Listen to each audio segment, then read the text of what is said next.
英國樓宇霉菌問題嘅根源。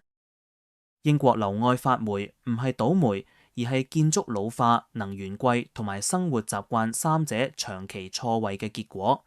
霉菌藏喺牆上，都藏喺制度嘅縫隙入面。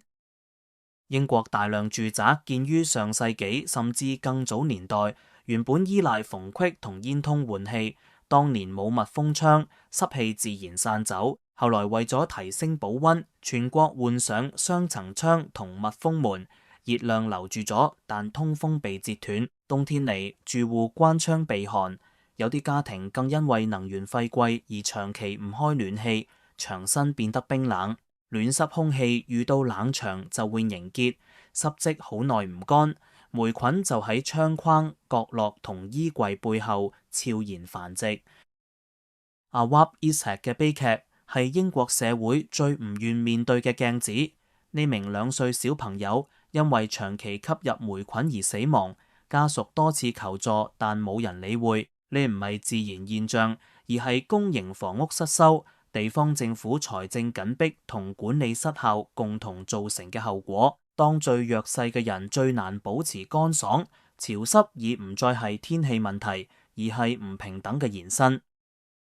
冬季為霉菌提供最佳條件，英國冬天潮濕寒冷，又常有突如其來嘅雨，戶外晾衣幾乎唔可能，居民只好把濕衣掛滿室內。但喺低溫缺乏通風嘅環境下，晾一批衣物等於往屋入面倒入幾升水，濕度一夜飆升。好多人成日以為乾衣機耗電貴，因而避之則吉，但呢個念頭早已過時。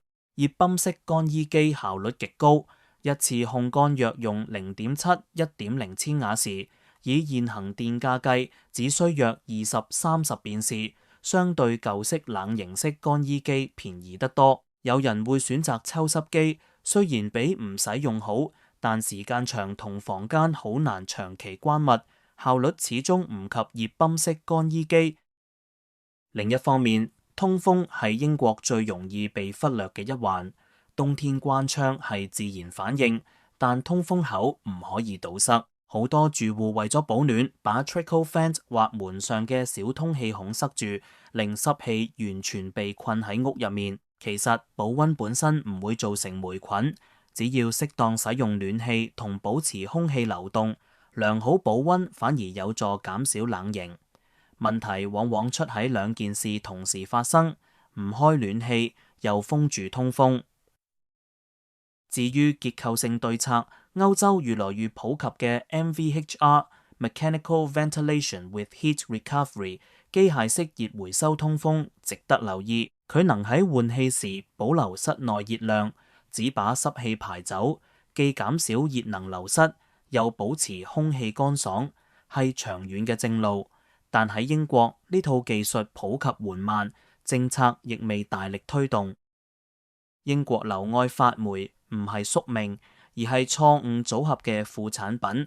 房子越密，供暖越貴，生活方式卻未更新。若能保持適當供暖，唔堵塞通風口，使用乾衣機，霉菌大可以壓止。治霉嘅關鍵唔係多買除霉劑，而係俾濕氣有路走，俾牆體唔再冰冷，俾居住者可以舒適生活。